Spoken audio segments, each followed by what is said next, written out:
우리 마을에 바보라고 불리는 소년이 있습니다.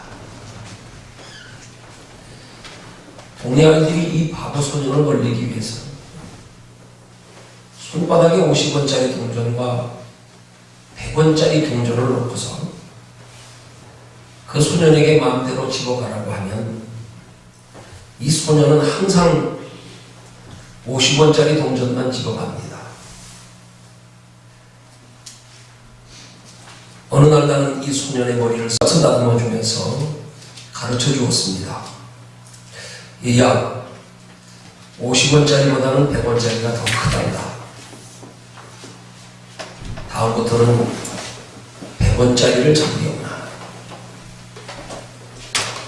이 말에 바보 소년이 빙긋이 웃으며 말했습니다. 아저씨, 그건 저도 알아요. 하지만 제가 100원짜리를 집으면 싱거워서 다시는 그런 장난을 안 할 거예요. 그렇지요? 그렇겠지. 그럼 저는 돈을 못 벌잖아요.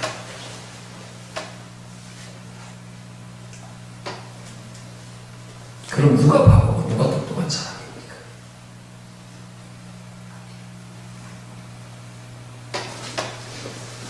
하나님의 자녀된 성도들은 믿지 않는 이 세상 사람들이 보기에 바보 같은 사람들이 되어야 합니다. 우리 현명한 바보가 되십시다. 저는 이 말씀 준비하면서 제가 속으로 그랬습니다.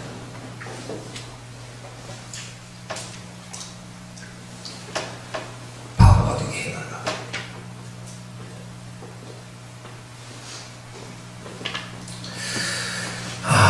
오늘 봉독해 드린 본문의 말씀 내용은 장래에 자기를 위하여 좋은 터를 쌓아 참된 생명을 취하기 위해서 하나님의 자녀된 성도들이 행해야 할 지혜로운 신앙생활에 관한 교훈의 말씀입니다. 오늘 이 시간 이 말씀을 통하여 살펴볼 영적인 교훈의 내용은 영원한 하나님의 나라가 있음을 알고 그 나라를 소망하며 준비하며 살아가는 하나님의 자녀된 저와 여러분들이 이 땅에서 육체로 짧은 한 세상을 사는 동안에 우리에게 주어진 시간과 건강과 물질을 가지고 과연 어떻게 사는 것이 지혜롭게 사는 것인지를 함께 생각해 보면서 지혜로운 삶이라고 하는 제목으로 함께 은혜를 나누십니다.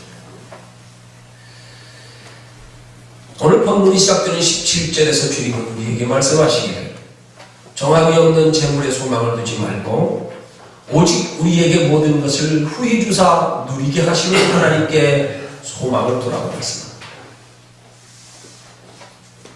이 말씀은 재물이 우리에게 가져다주는 육신의 만족과 행복이 결코 참된 만족과 행복이 아님을 일깨워 주시면서 인생의 참된 만족과 행복, 영원한 만족과 행복을 주시는 하나님께 소망을 두고 살라는 말씀의 뜻입니다.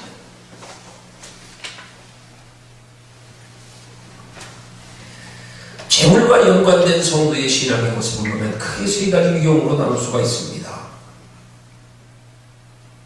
첫째는 전적으로 재물에 의존하며 살아가는 성도의 신앙생활이 있고요. 그것이 하나님의 뜻이 아님을, 하나님의 기뻐하심이 아님을 알면서요.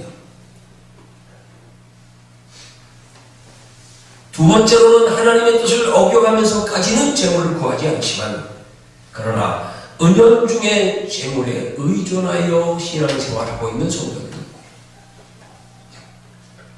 세 번째로는 재물에 의존하지 않고 전적으로 하나님만 의존하며 신앙생활하는 성도들이 있습니다.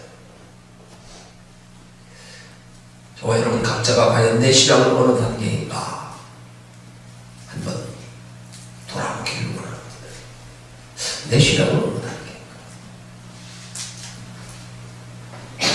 하나님이 기뻐하시는 신앙의 단계는 무엇입니까? 디모데전서 6장 10절에서 말씀합니다. 돈을 사랑함이 일만하게 뿌리가 되나니.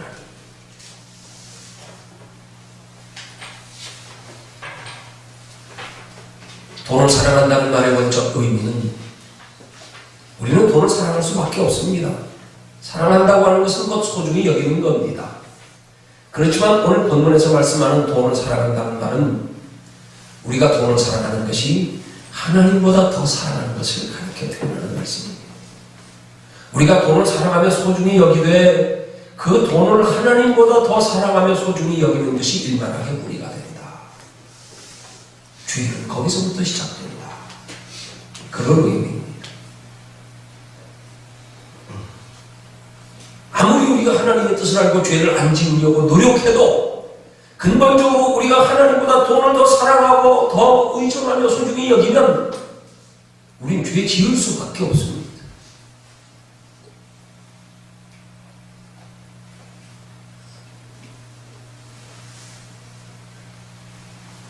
그 다음 구절이 이것을 사모하는 자들이 믿음에서 떠나 많은 근심으로서 자기를 찔렀느니라 하고 말씀합니다. 믿음에서 떠나게 되는 것이 무엇 때문입니까? 우리가 근심 속에 살아가게 되는 것이 무엇 때문입니까? 돈을 하나님보다 사랑하고 소중히 여기는 것 때문입니다. 그것 때문에서 믿음에서 떠나게 되고 그것 때문에 우리가 하나님을 섬기고 살아가면서도 근심 중에 살아가게 되는 원인입니다. 성경에 보면 누가 그랬습니까? 마가복음 10장 17절에서 22절에 보면 밤중에 예수님을 찾아와서 영생 얻는 길을 물었던 부자 청년이 그랬습니다. 네 있는 것을 다 팔아 가난한 자들에게 주고 너는 나를 쫓으라는 예수님의 말씀에 그가 물질로 인하여 영생을 포기하고 슬픈 기색을 띠고 근심하며 떠나갔다고 성경은 기록합니다. 재물이 반드시 우리 인생의 행복이 되지는 않습니다. 오히려 재물이 우리 인생을 불행으로 인도하는 사닥다리 역할을 할 수가 있습니다. 은 30의 예수를 팔아버린 가룟 유다처럼. 그러면 어느 때 재물이 우리 인생을 파멸로 인도하는 불행의 사닥다리가 되는가? 우리가 재물에 대하여 지나친 욕심을 가질 때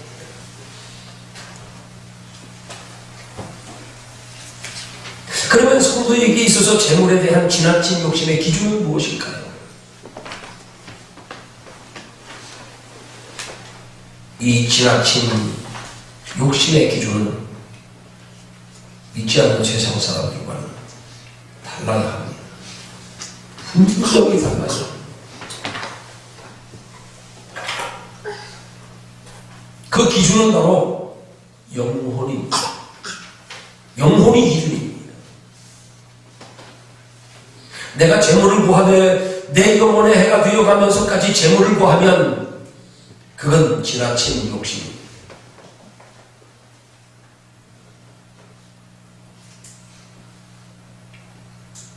하나님의 자녀된 성도의 혼란과 고난의 주된 권리는 바로 내 영혼의 해가 되어가면서까지 재물을 구하는 지나친 욕심의 결과입니다.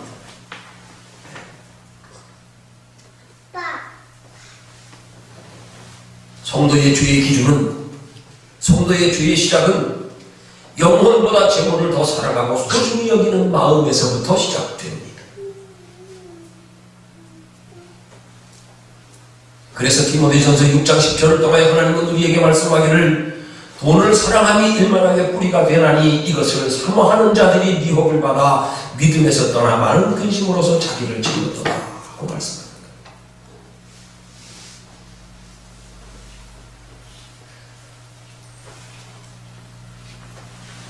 사람이 인생을 살아가면서 돈은 마치 배와 물의 관계와 같습니다.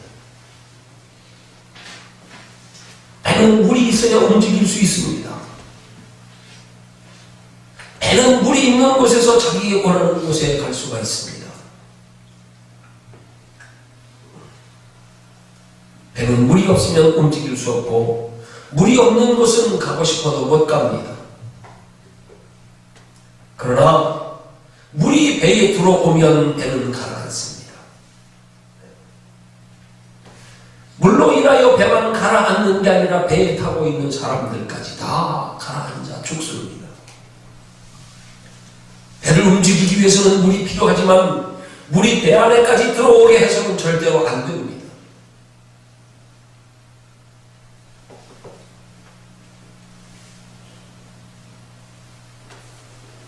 인생의 배는 돈이라고 하는 물이 있어야 합니다.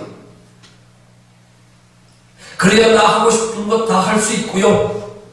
내가 가고 싶은 것 마음껏 갈 수 있고요. 사람 둘이 하며 사람답게 살 수 있습니다.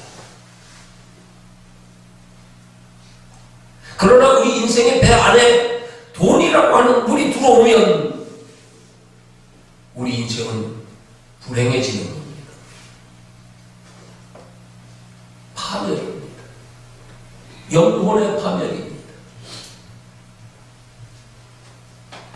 그러면 과연 무엇이 내 인생의 배에 돈이라고 하는 물이 들어오게 하는 겁니까? 그것은 돈이 내 인생을 지배하게 하는 것이요, 내 인생의 배에 물이 들어오게 하는 것. 돈에 매여 살아가는 우리의 인생이 내 인생의 배에 물이 들어오게 하는 것. 돈에 대한 지나친 욕심과 집착이 바로 내 인생의 배 안에 물이 들어오게 하는 것. 돈 때문에 나 하고 싶은 것 하지 못하고, 돈 때문에 그것이 옳은 일, 바른 일인 줄 알면서도 옳은 일, 바른 일 행치 못하고, 그것이 바로 내 인생의 배 안에 돈이라고 하는 물이 들어오게 하는 것.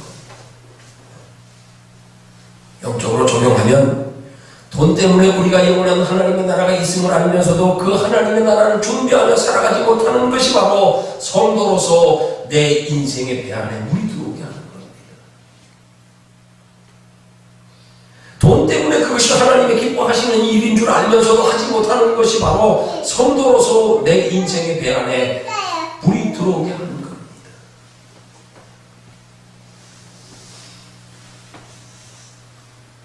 여러분, 배에 물이 들어오는 게 어느 한순간에 갑자기 들어오는 게 아닙니다. 배가 갑자기 침몰하는 게 아닙니다. 세월호가 뒤집어져 침몰할 때 얼마나 많은 시간이 걸렸습니까? 우리 눈에는 가라앉는 것도 잘 보이지 않았죠. 그렇게 오랫동안 그대는 미치고 있어요. 서서히 나도 모르게요, 물질이 내 인생을 불행하게 하고 내 인생에 파멸을 가져옵니다. 인천 방주교회 박병호 목사님이 제가 간증 동영상을 보면서 정말 울었습니다. 그분은 목사 집안에서 태어나서 할아버지가 목사였고 아버지도 목사였고 아버지 형제들 삼촌들도 다 목사였고, 그분 말로 그분들 집안의 남자들은 다 목사였다. 그런 집안에서 우리 아들을 태어났어요. 맏아들로 태어났어요.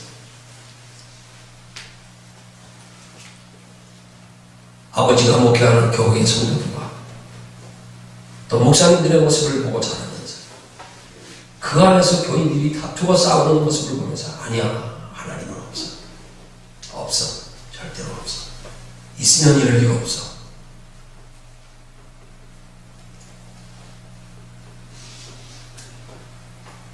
나이 39살이 될 때까지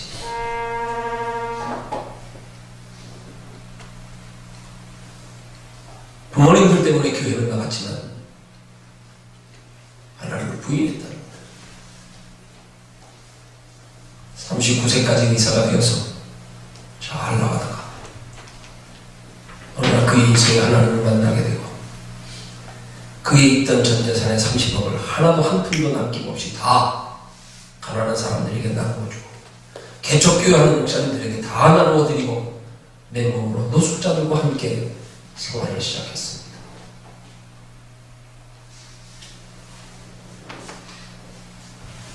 그러면서 그들에게 복음을 전하고 함께 노숙자 생활하면서 함께 가난하게 힘들게 굶주리며 살면서 그렇게 살던 어느 날 어떤 청주교인이 그 모습을 보고 감동을 받아서 1억을 주고 갔답니다. 그 돈을 받아들이는 순간에 얼마나 기뻤는지요. 야, 이제 우리 한번 마음껏 먹어보자. 자기가 데리고 있는 노숙자, 불안하들 데리고 다니면서 그동안 먹어보고 싶었던 거 짜장면부터 해서 탕수육부터 해가지고요. 실컷 먹었답니다. 먹다 보니까 그렇게 오랜 세월이 지나지도 않았는데 돌이켜보니까 자기 영혼이 건강을 느끼게 되는 거예요.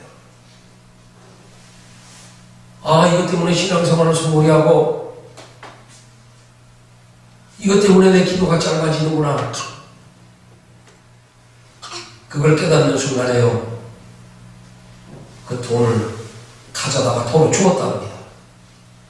저기 돈 있으면 안 되겠어요.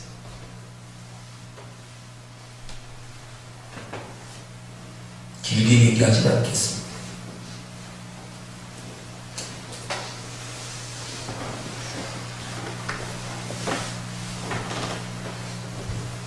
그 물질로 잠시 편안한 것, 입이 즐거운 것 때문에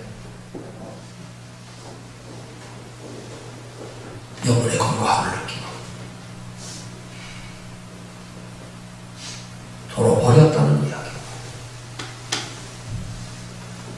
예화가 아닙니다.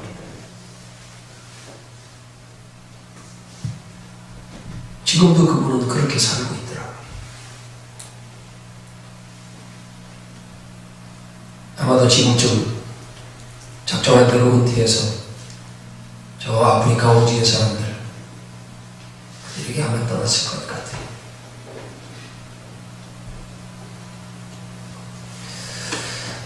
여러분, 돈이 내 인생에 파멸을 가져오지 않게 하기 위해서는 수시로 나를 돌아보아서 물질에 대한 욕심과 집착을 우리 털어내야 됩니다.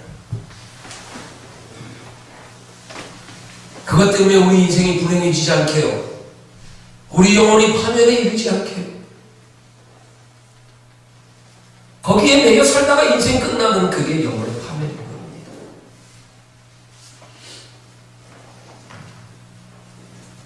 우리 하나님 앞에 헌돈 드리는 거요. 그건 드리는 게 아닙니다. 사실.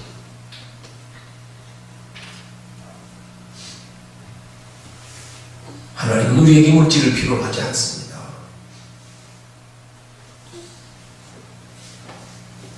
의무와 책임으로 드려야 하는 게 아닙니다.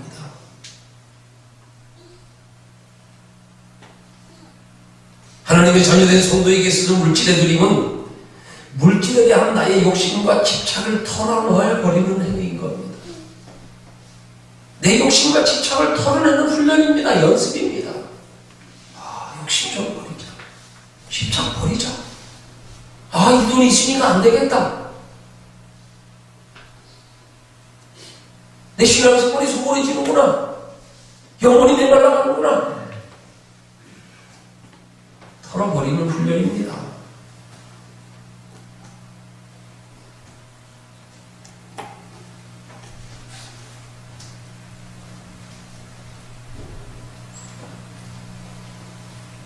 다음 세상이 없다면 아동바동하며 사는 인생이 제일 불쌍한 인생인 겁니다.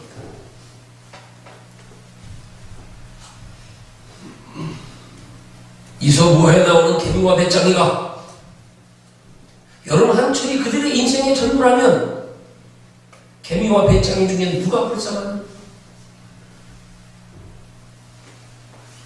곤충입니까?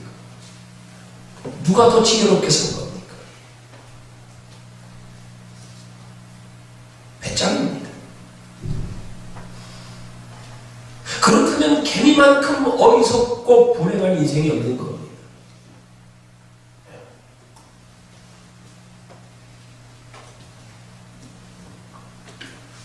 그렇다면 개미의 인생은 좀 표현이 점잖지 못하지만 개미가 여름에 땀 흘려 모아놓은 그 많은 양식들, 그걸 우리는 그렇게 표현할 수 있을 것 같아요.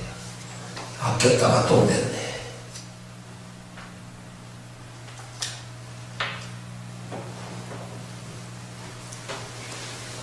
우리 하나님 나라 갈 때 그거 다 가져갑니까? 가져가지도 못할 것 붙잡고 집착하며 그것 늘리며 거기에 욕심 가지고 거기에 소망 두고 그것에 기뻐하며 살다가 그걸 다 가치 있게 사용하지 못하고 두고 간다면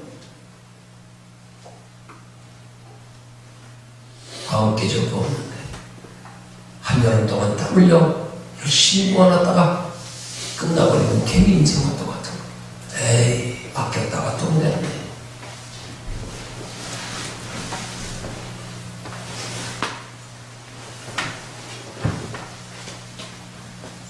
대덕에 살 때 양조장 주인이 있었는데 아주 그 동네에서 그 면에서 인색하기로 소문난 사람이 있습니다.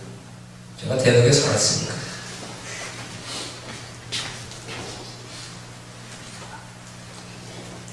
얼마나 인색하고 고두쇠였든지 돈을 쓸 줄 몰라. 양조장을 하면서도 자전거 타고 다니면서 막걸리 한 병 갖다가 한두 잔 따라 마시고는 휴지로 틀어막아가지고 장롱에 얹어놨다가 또 조금 마시고. 아니, 양조장 주인이 그거 자기 먹을 만큼 갖다가 그냥 큰 통에다 물하면 굶으면 끝날 걸 그걸 뭘 그렇게 애껴가면서 먹는다.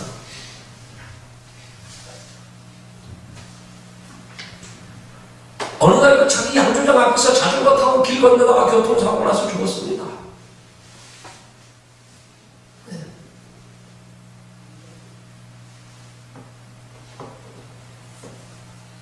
아꼈다 똥 되어버렸어요.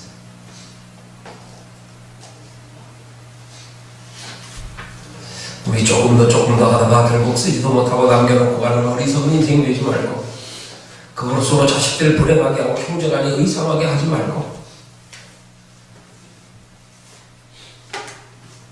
가치 있게 보람 있게 남김없이 쓰고 가는 분들이 되시기를 주님의 이름으로 축원합니다. 삼성의 형제들이 싸우는 모습이 그렇고요. 현대의 형제들이 싸우는 모습 보고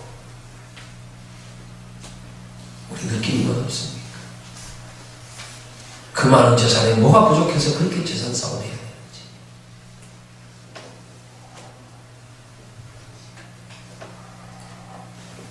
우리 속담에 개같이 벌어서 정승같이 쓰라는 말이 있지 않습니까?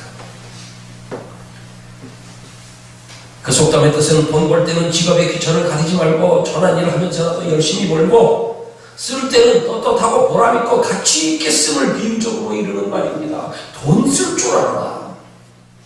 돈 쓸 줄 알아.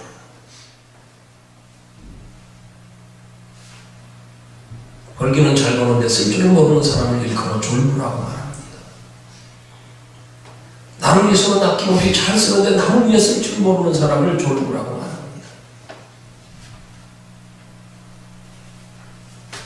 이런 이야기를 우리가 한번 영적으로 대입해서 생각해 보면요, 우리 앞에 영원한 하나님의 나라가 있으면 우리가 알고 믿고 사는데 그럼에도 불구하고 이 땅에 살아가는 것은 아낌없이 쓰는데 하나님의 나라를 위해서 그 나라를 준비하며 살아가는 데 쓰는 것을 우리가 인색하면 그게 영적으로 말하면 졸부가 돼요. 지혜롭지 못해.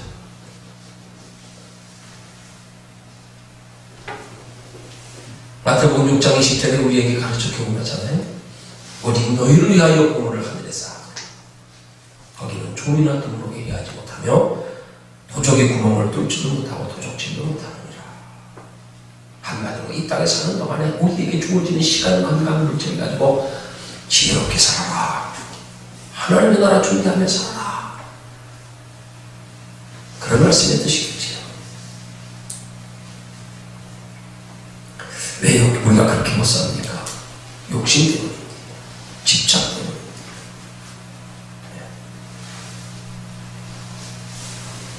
여러분, 하나님의 자녀된 성도가 물질을 사용하는 데 있어서 가장 지혜롭게 가치 있게 사용하는 건 바로 영혼을 위해서 사용하는 거예요. 영원한 생명을 위해서 사용하는 겁니다. 그것으로 영원한 하나님의 나라 준비하며 사는 거예요.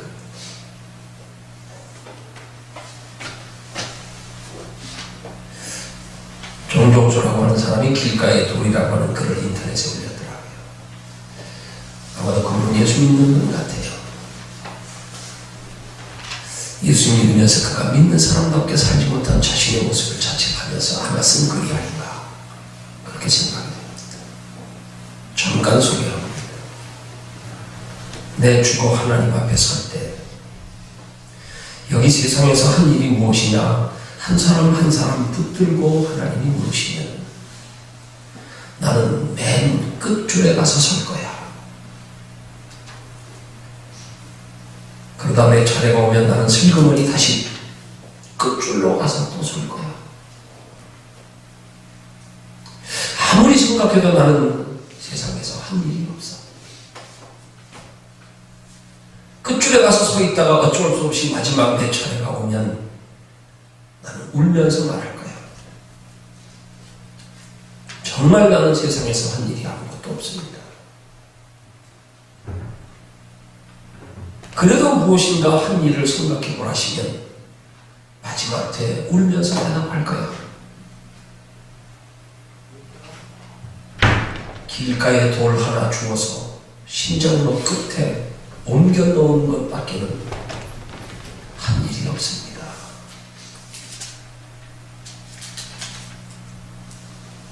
무슨 한 일이 없다는 말입니까?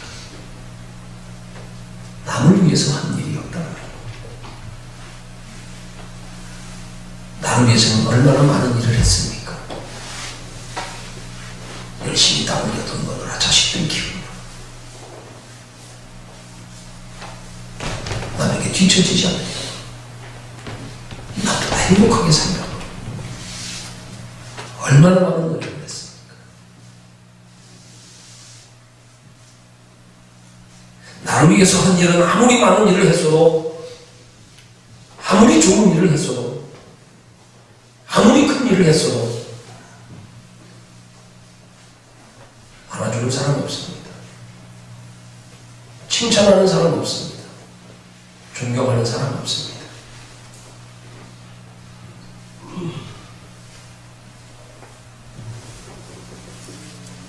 무슨 한 일이 없다는 말입니까? 영혼을 위해서 한 일이 없다는 말입니다. 영원한 하나님의 나라를 준비하기 위해서 한 일이 없다는 말입니다.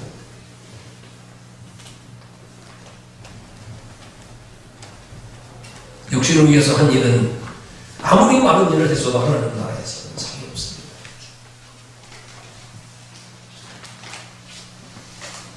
우리 영원한 생명을 돈과 바꾸지 맙시다.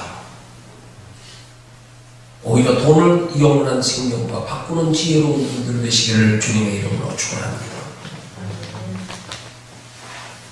돈보다 영원한 생명을 더 소중히 여기십시오. 돈보다 우리에게 영원한 생명을 주시는 하나님 섬기는 일을 더 우선으로 하십시다. 돈 버는 일보다 영원한 하나님의 나라 준비하며 사는 일을 더 열심히 하십시오. 하나님께서 우리에게 주신 시간, 건강, 물질 이 모든 것들이 다 영원한 하나님의 나라를 준비하며 살라고 우리에게 주신 기회임을 알고 헛되이 사용하지 말고 낭비하지 말고 지혜롭게 가치 있게 잘 사용하십시오. 그럴 때 돈보다 귀한 영생을 얻고 잠깐 보이다가 없어지는 안개와 같은 이 세상에서의 잠깐의 행복보다 더 귀한 영원한 하나님의 나라에 영원한 행복이 있을 줄로 믿습니다. 히브리서 10장 37절에 말씀합니다. 잠시 잠깐 후면 오실 이가 오시리니 지체하지 아니하시리라. 곧 오신다. 멀지 않았다. 우리 남은 인생도 그렇게 멀지 않았습니다.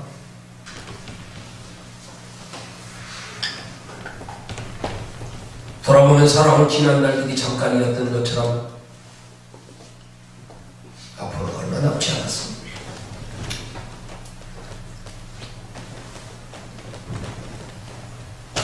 천상병 시인의 귀천이라고 하는 시를 소개하고 말씀을 마칩니다. 나 하늘로 돌아가리라. 새벽빛과 닿으면 쓰러지는 이슬 더불어 손에 손잡고 나 하늘로 돌아가리라. 노을빛 함께 단둘이서 기슭에서 올라가 구름 손짓하면 나 하늘로 돌아가리라. 아름다운 이 세상 소풍 끝내는 날 가서 아름다웠더라고 말하리라. 새벽비가 닿으면 쓰러지는 이슬처럼 우리 짧은 인생 잠시 아름답게 비치다 사라지는 저녁 노을빛처럼 짧은 인생 잠시 소풍 왔다 가는 것처럼 사십시오. 영원한 하나님의 나라에 가서 후회하지 않고 짧은 인생 아름다웠다, 잘 살았다 그렇게 말할 수 있게 살 수 있는 저와 여러분들이 되시기를 주님의 이름으로 축원합니다.